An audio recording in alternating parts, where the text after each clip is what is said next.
Querida gente, ya venimos al living para encontrarnos con esta charla que nos propone hoy Miguel Palmieri, médico sexólogo. El tema de plantear una situación muy fuerte que se da en las parejas y hoy, digo, lo vamos a encarar desde el lado femenino.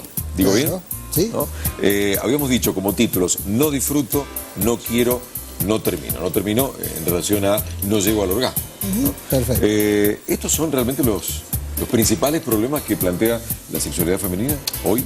Sí, y vos me preguntabas por qué no lo hacíamos fuera de aire en general. Sí. Y porque quizás nos va a faltar el tiempo para desarrollar estos tres elementos desde lo femenino. Imagínate si tuviéramos que plantearlo desde lo masculino. Vamos a tener una etapa para hablar de lo masculino en alguna otra columna. ¿Están, antes que sigas, Sí. Miguel, están, como yo las dije, están en orden No. estas situaciones? No. No, porque fíjate, hay tres fases en la sexualidad humana, que son el deseo, Sí. las ganas, la excitación Sí. y el orgasmo.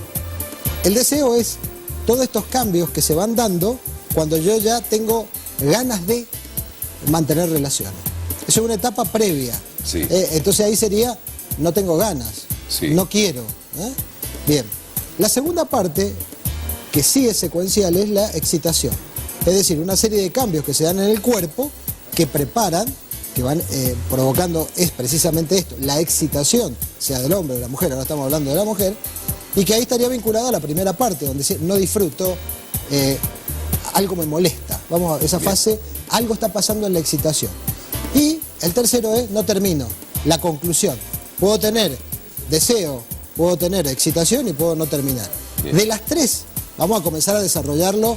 No sé si vamos a alcanzar, pero en todo caso lo continuamos, depende de lo que conversemos con producción más adelante para no correr. ¿Por qué? Bien. Porque cualquiera de las tres fases de la sexualidad femenina pueden estar alteradas, una o más de una fase. Me ibas a hacer una pregunta. No, iba a decirle a la gente que nos siga mandando sus mensajes. Nos han mandado muchos ya, muchas consultas, enseguida vamos a dar lugar a eso, pero sigan mandándonos sus consultas por el Face o por los teléfonos, ¿sí? Habituales vías de comunicación del programa. Bien. Ahora, ¿por qué hablar de lo femenino y qué características tiene? Si uno mira, no voy a hacer aquí un análisis de la fisiología femenina, pero la fisiología femenina en sí tiene, y lo sabemos todos, cuando hablan del ciclo menstrual, está hablando de que hay un par de hormonas que ya las deben haber conversado con algunos de los columnistas ginecólogos, yo no me voy a referir a eso, pero básicamente entendemos como que hay variaciones en el ciclo. Sí. Así como hay variaciones en el ciclo hormonal de la mujer, hay variaciones en su sexualidad. Por lo tanto, la sexualidad femenina no es tan lineal, no es tan directa como la masculina.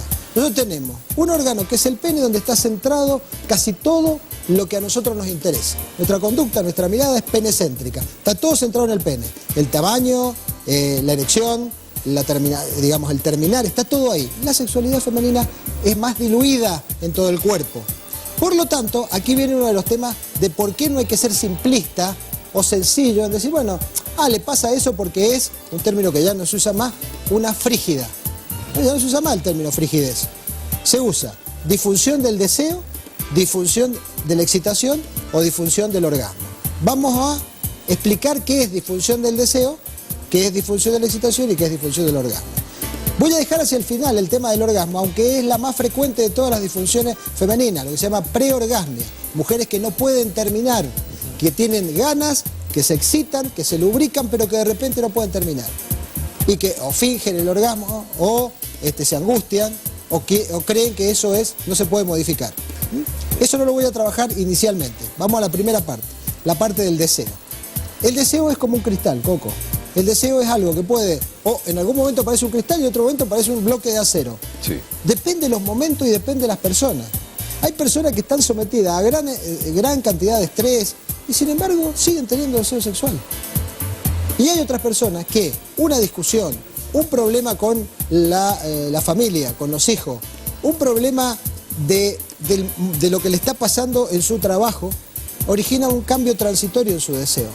Entonces, hay que entender que yo no estoy hablando aquí de esos cambios pequeños que sean vistos como amenazantes y que a veces, por no poder conversarlo, por no tener acceso a esto, hace que se hagan terribles discusiones o terribles problemas. Cuando hay que entender esto, no existe el deseo lineal.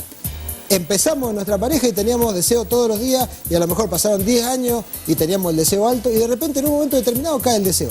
Es amenazante. ¿Qué pasó?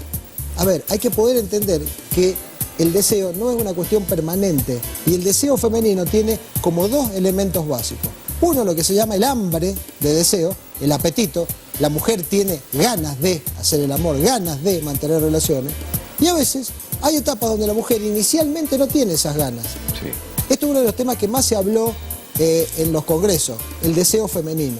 ¿Por qué? Porque a diferencia del hombre, que es muy lineal el deseo, quiero, me toca, o me dice algo y yo ya estoy listo, la mujer hay momentos en los cuales no tiene ese deseo hambre, no tiene ganas. Ahora, en determinados momentos, si la mujer se da permiso para pasar a la segunda etapa, que es la excitación tranquila, las caricias tranquilas, le aparece el deseo. Entonces, para muchas mujeres que dicen directamente, yo no lo voy a hacer, yo les digo, es muy interesante y muy importante entender este concepto. No siempre el deseo femenino aparece de golpe. En muchos casos hay una palabra, una caricia en el juego que hace que aparezca. Y esto es muy importante para los hombres que nos están escuchando. Sí. ¿Por qué? Porque no se enojen. Jueguen un poco. Lleguen a algún acuerdo. ¿Qué es lo que no quiere? ¿No quiere esto? Bueno, sigan jugando. Allá atrás están todos haciendo una observación de lo que estoy diciendo. Sí, seguramente están pensando en determinados juegos, ¿no? Bueno, entonces, digo, el deseo femenino tiene o es alterado a veces por circunstancias que son muy simples y a veces por circunstancias que son más complejas. ¿Cuáles son las complejas? Las físicas, las orgánicas y la de cualquier enfermedad severa, crónica, que pueda afectar la sexualidad de la mujer. Una mujer que está teniendo una diabetes, una mujer que está teniendo una enfermedad oncológica o una enfermedad autoinmune. Autoinmunes son enfermedades de agresión, por ejemplo, a las articulaciones, o alguna persona que tiene un problema renal crónico, o alguna persona que ha padecido algún tipo de dificultad respiratoria crónica. Todas estas enfermedades disminuyen en algún momento el deseo. Ahora, bien, una cosa muy importante, lo disminuyen y determinado tipo de deseo, pero no en forma permanente. A veces uno ve personas que por el solo tienen el doble castigo. El castigo de la enfermedad y el castigo del no placer. ¿Por qué? Porque hay que poder conversarlo esto. Es decir, que la tarea de recuperar ese deseo no es solo de ella, no. De la persona que sufre. Primero entender que es un derecho humano. Recién hablábamos de los errores. El error es un derecho humano. Aprendemos del error. Ahora, si vivo permanentemente en errores, no hay aprendizaje. Pero a veces somos muy punitivos, muy complicados con el tema del error. Bien, es un derecho humano el placer. La persona tiene derecho al placer. ¿Cuál es el límite? El daño hacia el otro. Pero la persona tiene el derecho al placer. Bien, entonces esa persona que sale de un proceso oncológico o que sale de un proceso complicado físico, no tiene la posibilidad de disfrutar de su sexualidad. El problema es que cuando me preguntan eso, yo tengo que tener herramientas para decirle, mire, puede hacer esto, puede hacer aquello y no excluirlo.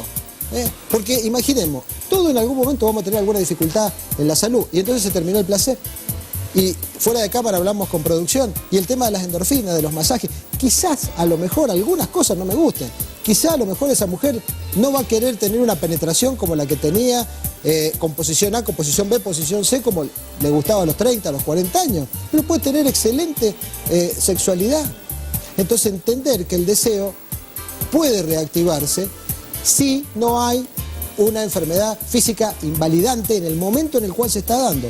Pero hasta las enfermedades físicas invalidantes en algún momento permiten el contacto, permiten de alguna manera la posibilidad de hacer que la vida pase por esa transitoriedad que es la enfermedad y pueda tener placer.